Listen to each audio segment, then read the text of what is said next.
एक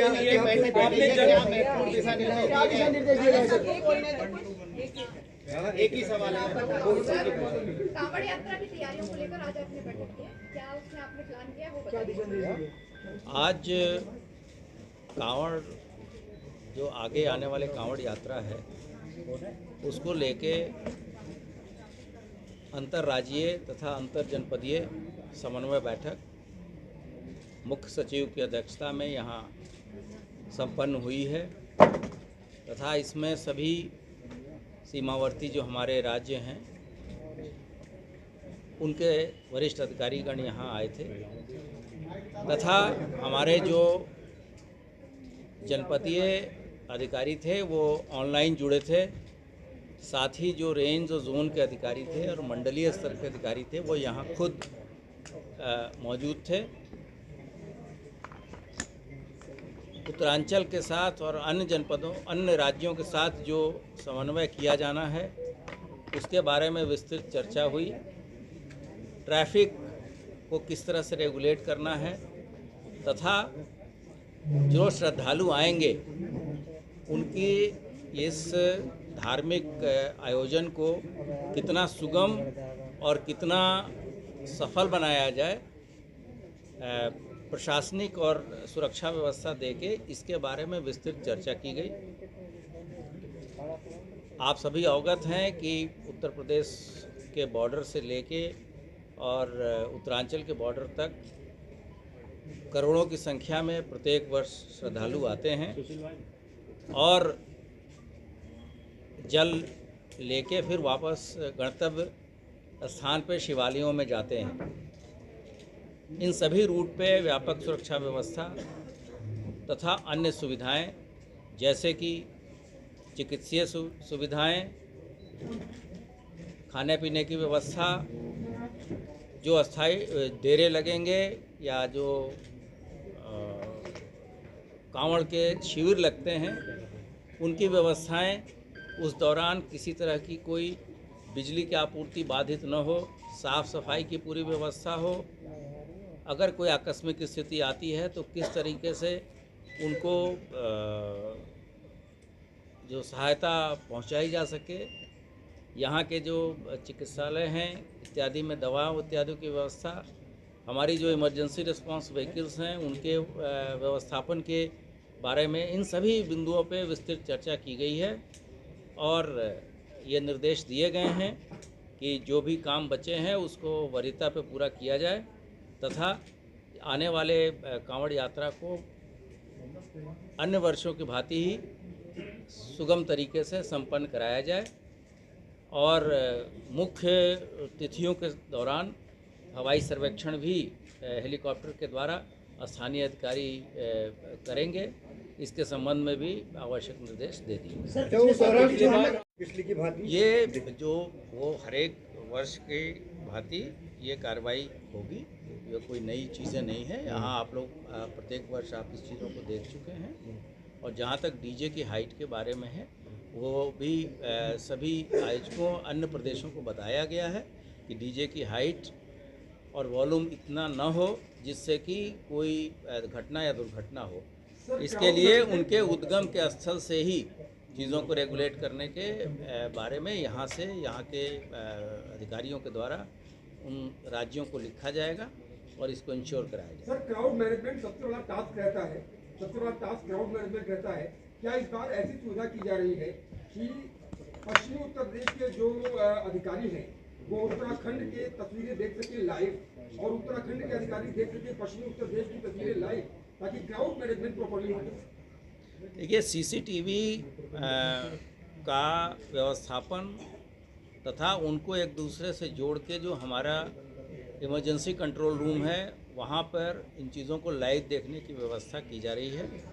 ड्रोन से भी निगरानी की जाएगी और जैसा आप सभी अवगत हैं, पिछले वर्षों की भांति हम लोग ये प्रयास करेंगे कि उसमें एक नेशनलिस्ट फीलिंग भी हो, तिरंगा झंडा लेके भी लोग चलते हैं, जिससे कि एक राष्ट्रीयता की भावना ज़्यादा जागृत होती है। बशर्ते कि छोटी मोटी बातों पे जो लोग लड़ाई करते हैं, तो अगर हम इन चीज़ों को इस दौरान इन्फ्यूज़ करेंगे, उनको लगाएंगे तो चीज़ें सकुशल संपन्न होगी। इसके कपिल निर्देश देव अग्रवाल जो भारतीय जनता पार्टी के मंत्री भी हैं, मुजफ्फरनगर में कल उन्होंने एक बयान दिया है, उसमें ये कहा है कि कांवड़ यात्रा के दौरान जो मुस्लिम होटल संचालक हैं वो हिंदू नाम रख लेते हैं, हिंदुओं के नाम रखते हैं, और जब सच्चाई पता चलती है तो वहाँ झगड़ा होता है। स्थानीय स्तर पे इन सभी चीज़ों को ध्यान दिया जाएगा। ये प्रशासन के, स्थानीय प्रशासन के संज्ञान में है और इन चीज़ों पे भी मीटिंग में विस्तृत चर्चा की गई है। सभी कार्यक्रम और त्यौहार, जैसे अभी आपने देखा होगा कि बकरीद का त्यौहार कितने आपसी भाईचारा से संपन्न हुआ, उसी तरीके से आने वाले कार्यक्रम में भी सबके सहयोग से और सभी धर्म गुरुओं से बातचीत करके इन चीज़ों को हम वार्ता से ही समाधान निकालेंगे और इन चीज़ों का संपन्न कराएंगे। कांवड़ यात्रा के दौरान जी, वाइन शॉप, हाँ, वो स्थानीय स्तर पे जहाँ आवश्यक होगा, जो पीक डेज होंगे वहाँ जो स्थानीय प्रशासन इसमें डिसीजन लेगा। सर, कांवड़ यात्रा को दुरुस्त कराने के लिए, जो कांवड़ मार्गों से दुरुस्त कराने के लिए कुछ दिशा निर्देश दिए हैं? हाँ, वो मुख्य सचिव महोदय ने सभी जो जितने भी रोड्स हैं उनके प्रॉपर मेंटेनेंस के लिए और वहाँ सभी तरह की सुविधाएं देने के निर्देश दिए हैं, जिससे कि सारा ये यात्रा सकुशल संपन्न हो। सीए साहब आप बता दीजिए ताकि वेस्ट यूपी की पुलिस भी वहाँ पर मौजूद रहे, ये उत्तराखंड की पुलिस वहाँ रहेगी। ये जो कंट्रोल रूम बनता है इधर, वहाँ उत्तराखंड के लोग होते हैं, और उत्तराखंड में जो कंट्रोल रूम बनता है उसमें यूपी पुलिस के लोग होते हैं। 8 ऐसे कैंप बन रहे हैं जो कंबाइंड होंगे, जिसमें दोनों ही स्टेट के ऑफिसर्स एक साथ रहेंगे। व्हाट्सएप ग्रुप भी बनाए जा रहे हैं, एक सीनियर लेवल ऑफिसर्स के और एक थाने के लेवल के ऑफिसर्स के, ताकि लोग आपस में संपर्क में रहें और एक दूसरे से तेजी से कम्युनिकेट कर सकें। कितने एक्सपेक्टेड हैं? पिछली बार 3.8 करोड़ जो थे सिर्फ हरिद्वार में थे, तो इस बार कितने श्रद्धालु एक्सपेक्टेड हैं? अब इस पे संख्या तो बढ़ेगी निस्संदेह, लेकिन मैं कोई ऐसा फिगर नहीं बता सकता। Roorkee is the most important point. Roorkee Uttarakhand और उत्तर प्रदेश दोनों को जोड़ता है, तो रुड़की में कुछ विशेष व्यवस्थाएं की जाएंगी ताकि वेस्ट यूपी की पुलिस भी वहाँ पर मौजूद रहे, जबकि उत्तराखंड की पुलिस भी वहाँ रहेगी। ये जो कंट्रोल रूम बनता है इधर, वहाँ उत्तराखंड के लोग होते हैं, और उत्तराखंड में जो कंट्रोल रूम बनता है उसमें यूपी पुलिस के लोग होते हैं। 8 ऐसे कैंप बन रहे हैं जो कंबाइंड होंगे, जिसमें दोनों ही स्टेट के ऑफिसर्स एक साथ रहेंगे। व्हाट्सएप ग्रुप भी बनाए जा रहे हैं, एक सीनियर लेवल ऑफिसर्स के और एक थाने के लेवल के ऑफिसर्स के, ताकि लोग आपस में संपर्क में रहें और एक दूसरे से तेजी से कम्युनिकेट कर सकें। कितने एक्सपेक्टेड हैं? पिछली बार 3.8 करोड़ जो थे सिर्फ हरिद्वार में थे, तो इस बार कितने श्रद्धालु एक्सपेक्टेड हैं? अब इस पे संख्या तो बढ़ेगी निस्संदेह, लेकिन मैं कोई ऐसा फिगर नहीं बता सकता। जो कांवड़ यात्रा में भाग लेने के लिए करोड़ों की संख्या में श्रद्धालु आएंगे, सरकार उनको केंद्र में रखते हुए, उनकी सुविधाओं को केंद्र में रखते हुए सारी व्यवस्था बना रही है। चाहे वो अच्छी सड़क हो, सैनिटेशन की व्यवस्था हो, पेयजल की व्यवस्था हो, उनके कैंप की व्यवस्था हो।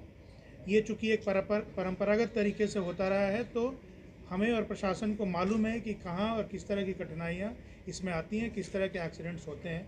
उन सभी चीज़ों को ध्यान में रखते हुए सिर्फ अपने स्टेट के ऑफिसर्स ही नहीं, बल्कि आसपास के उत्तराखंड, हरियाणा, राजस्थान, दिल्ली, इन सभी के ऑफिसर्स ने इस बैठक में भाग लिया है, और सभी को ये बताया गया है कि कैसे आप डीजे की हाइट को रेगुलेट करने के लिए काम करेंगे, कैसे ये सुनिश्चित करेंगे कि आपके यहाँ से जो भी कांवड़ यात्री आ रहे हैं उनके पास कोई ना कोई आईडी हो, अगर ग्रुप में आ रहे हैं तो उनका पता, उनके थाने का या गाँव का इस तरह का एड्रेस हो, ताकि किसी भी इवेंचुअलिटी में मदद करने में आसानी हो सके। सभी जगह ये व्यवस्था बनाई जा रही है कि मेडिकल के ट्रीटमेंट के लिए अगर कहीं इमीडिएटली रश करना हो, बड़ा एम्बुलेंस नहीं जा पाए, तो वो छोटे गाड़ी हों या 2 व्हीलर्स हों, उनके साथ जाएं। एंटीवेनम या इस तरह की जितनी भी दवाइयों की ज़रूरत पड़ती है वो पर्याप्त मात्रा में सभी जगह पहुंचाए जा रहे हैं। आप देखेंगे कि ये आयोजन बहुत ही सफल होगा, और ये सभी स्टेट के और सभी डिपार्टमेंट के लोग मिलकर इसको बखूबी अंजाम देंगे, और ये बहुत अच्छी तरह श्रद्धालुओं को ये एक अच्छा अनुभव के रूप में उनको मिलेगा। पिछली बार करंट की वजह से क्या कांवड़ियों के आई कार्ड भी चेक किए जाएंगे? उसके बाद चेक करने की बात नहीं है, प्रवेश किया जाएगा? चेक करने की बात नहीं है। हिंदुस्तान में आप बगैर आईडी कार्ड लिए कहीं से कहीं जा सकते हैं, तो आईडी चेक करने की बात नहीं है। आईडी की सुविधा ये रहती है कि अगर कोई इवेंचुअलिटी होती है तो आपके परिजन को कांटेक्ट करने में आसानी होती है। दिक्कत क्या सर कांवड़ियों को अपनी पिछली बार प्रशासन के लिए दिखाना पड़ेगा, बताना पड़ेगा कि कांवड़ लेने जा रहे हैं, इस तरह नहीं, की कैसे ऐसा आईडी का प्रूफ दे पाएंगे प्रशासन? ऐसा कुछ नहीं इस तरह के है, कोई ऐसा कुछ नहीं है। कितना पिछली बार करंट लगने की वजह से कावड़े की मौत हो गई थी। ये इस बार मैंने आपको जिला प्रशासन ने बहुत अच्छे से करके संभाला, लेकिन मैंने बिजली विभाग को कोई स्पेशल मैंने इंस्ट्रक्शन दी आपको गई। बारिश भी बताया होती है, खंबे भी मैंने आपको बताया कि ये रिपीट होती हैं चीज़ें। एक्सीडेंट्स क्या है, ड्राउनिंग के केसेस मिलेंगे, इलेक्ट्रोक्यूशन बिजली की केसेस मिलेंगे आपको, कैंप गलत जगह पे लग गया, गाड़ी आ गई, एक्सीडेंट हो गया, कोई आदमी सो रहा है गाड़ी के नीचे, गाड़ी चल पड़ी। ये चीज़ें पिछले कुछ सालों में आप देख सकते हैं कि वो रेकर करती हैं। तो ये बताया गया है सभी डिपार्टमेंट के ऑफिसर्स को कि आप पूरे कांवड़ के रूट पे इस नज़रिए से एक बार दौरा करिए, अगर नहीं किया है तो, और इन चीज़ों को आइडेंटिफाई करिए और उसको रेक्टिफाई करिए ताकि इस तरह के हादसे रिपीट नहीं हो। सबसे इम्पोर्टेंट पॉइंट रुड़की रहता है। Roorkee is the most important point. Roorkee